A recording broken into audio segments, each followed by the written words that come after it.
America అధ్యక్షుడు Donald Trump మరో సంచలన నిర్ణయం తీసుకున్నారు. 60 దేశాలపై సుంకాలు విధించారు.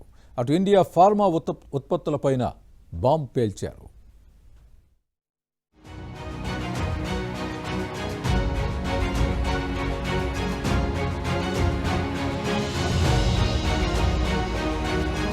వెట్టి చాకిరీ ద్వారా తయారు చేసిన వస్తువుల దిగుమతులపై సరైన నిషేధం అమలు చేయడం లేదని ఆరోపణలతో అమెరికా సంచలన నిర్ణయం తీసుకుంది. భారత్ సహా దాదాపు 60 భాగస్వామ్య దేశాల నుంచి వచ్చే దిగుమతులపై 10% నుంచి 12.5% వరకు కొత్త సుంకాలను ప్రకటించారు. తాత్కాలికంగా విధించిన 10% గ్లోబల్ టారిఫ్ల గడువు ముగియనుండడంతో ట్రేడ్ యాక్ట్ 1974లోని సెక్షన్ 301 ప్రకారం ఈ కఠినమైన సుంకాలను అమల్లోకి తెచ్చారు.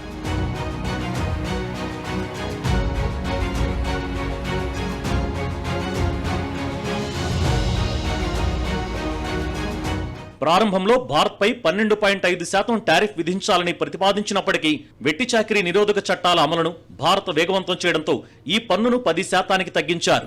చమురు, సహజ వాయువు, ఎరువుల దిగుమతులకు అలాగే యుఎస్, మెక్సికో, కెనడా వాణిజ్య ఒప్పందం పరిధిలోకి వచ్చే వస్తువులకు ఈ పన్నుల నుంచి మినహాయింపు ఇచ్చారు.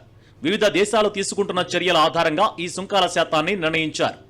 Bharat, Britain, Canada, Mexico, Indonesia వంటి దేశాలకు 10% సుంకాన్ని వర్తింపచేయగా చైనా సహా ఇతర 38 దేశాలకు 12.5% సుంకాన్ని ఖరారు చేశారు.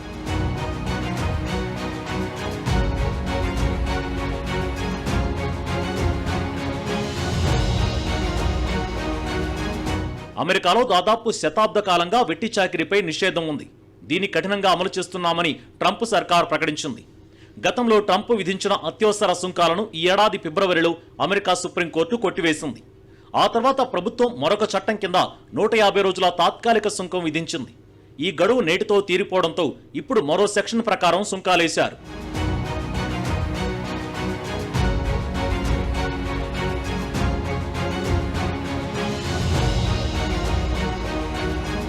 అటు ట్రంప్ మన ఫార్మా కంపెనీలపైన బాంబు పేల్చారు. ఫార్మా జనరిక్ మెడిసిన్స్ దిగుమతులపైన సుంకాలు తప్పవన్నారు. 2028 ఆగస్టు నుంచి 2029 ఆగస్టు మధ్య 2 విడతలుగా 100%, 200% చొప్పున ఈ టారిఫ్లు అమల్లోకి రానున్నాయి. అమెరికాలో డాక్టర్లు రాసే మందుల్లో 90% జనరిక్ ఔషధాలే ఉంటాయి. అక్కడ విక్రయించే జనరిక్ ఔషధాల్లో భారత్ కంపెనీల వాటా 47% వరకు ఉంది. ట్రంప్ టారిఫ్లను అమలు చేస్తే మనకన్నా అమెరికన్లకే ఎక్కువ నష్టం. అగ్రరాజ్యంలో ధరలు ఇప్పటికే పెరిగాయి, అవి ఇంకా ఎక్కువ అవుతాయి.